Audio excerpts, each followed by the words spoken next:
A series of attacks in northwest Pakistan have left at least 14 people dead, including 3 civilians and 11 security personnel. The incidents, which involved 2 bombings and a gunfight between attackers and police, took place in Khyber, Pakhtunkhwa, a province, resulting in at least 25 others being wounded. The attacks come amid rising insurgent activity in southern and northern provinces bordering Afghanistan. This follows a recent suicide bombing in Islamabad claimed by the Islamic State, which killed 31 people and wounded 169 others. We are now being joined by retired Major General Gigi Davidi, who is a war veteran and Professor of International Relations and Strategic Studies, joining us from New Delhi. Thank you for joining us here today on NewsX World. Thank you. What does this latest militant attack in northwestern Pakistan signal about the evolving security situation in regions like Khyber? Well, Ali, if you look at the larger picture, Pakistan has been witnessing a series of violent incidences, especially over the recent times. And there is a rationale and a reason for this. First and foremost, Pakistan is misgoverning, especially as the minority areas that include Khyber, Pakhtunkhwa, include Balochistan, and also the Pakistan occupied Kashmir. And these minorities have been victimized, they have been marginalized, and so therefore they have taken to arms to get the justice. Now these recent instances now in Khyber Pakhtunkhwa is primarily orchestrated by the Tehreek-e-Taliban Pakistan, because firstly Pakhtuns do not accept themselves as part of Pakistan. Secondly, there is a border of about 2,640 kilometers, and they have not accepted the Durand line. So therefore these instances are taking place off and on, and Pakistan alleges that the TTP, that is Tehreek-e-Taliban Pakistan, is getting support across the Afghanistan border.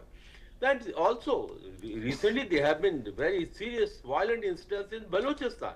The Balochistan Liberation Army last month, they took a heavy toll of the security forces. So, and also, you know, in Islamabad, there was an attack on the Shia mosque by the ISIS. And all this, what does it show? It shows, as I said initially, that Pakistan is misgoverning. These minorities have serious issues. They have serious grievances, which Pakistan has not been able to address. And another very important factor is Pakistan is a state which uses proxies, which uses terrorists as part of the national policy. And therefore, they have been breeding all type of groups. And today, these groups, many of them are turned against their masters. And you see a very high rate of violence and such instances taking place. Ali. And how are Pakistan's security forces adapting their counter-terrorism strategies in response to attacks that are increasingly affect both security personnel and civilians, including children? Well, Ali, Pakistan government and especially its army is trying to solve or resolve the political problem through military means.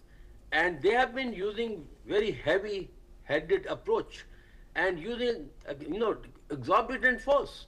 In fact, in Khyber Pakhtunkhwa, they have known to use the F-16 fighters, aircrafts, and they are using very heavy weapons against these, either you call them insurgent or the freedom fighters.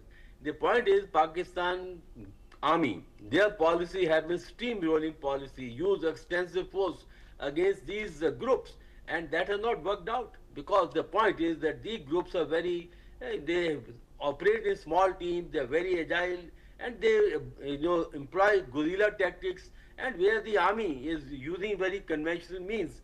And I feel that until there is a political dialogue, there is a political means to resolve the issue, this military approach is not going to work. And that's exactly the situation on the ground, that since especially last couple of months, the Pakistan security forces have paid a heavy price, because They have been trying to target these groups, but they have not succeeded. Rather, they have suffered very heavy casualties in return.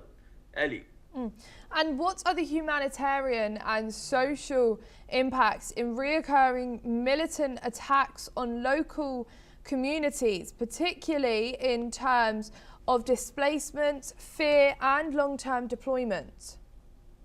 Well, Ali, there have been serious human rights violations by the Pakistan Army, and number of human rights organizations have pointed out these. Thousands of people have gone missing in Balochistan, and so also in the Khyber Pakhtunkhwa. The point is that there have been serious violations of human rights as far as the locals are concerned, and therefore that's why their representative groups like Tariq-e-Taliban Pakistan or Balochistan Liberation Army has taken on upon themselves to protect their minority groups. But unfortunately, I feel that the human rights organization also have double standards, and they have not come very heavily on Pakistan. Rather, Pakistan was on the grey list of the FATF, but they managed to wriggle out by using the influence of China and even America. I think that Pakistan should be on the blacklist as far as because they are supporting these terrorist organizations. But the point is that human rights organizations have limitations, and the people continue to suffer. Unfortunately, they have not been given the right kind of hearing or the right kind of support. So therefore, there are blatant, human rights violations by the Pakistani security forces, and at the end of it is the civilians who end up paying a very heavy price. But that's the irony of this situation in Pakistan, Ali. Thank you so much, Major General Gigi Davidi, for joining us here today on NewsX World. It was a pleasure speaking with you. President Donald Trump, Trump's new ambassador to South Africa, conservative media critic Brent Boswell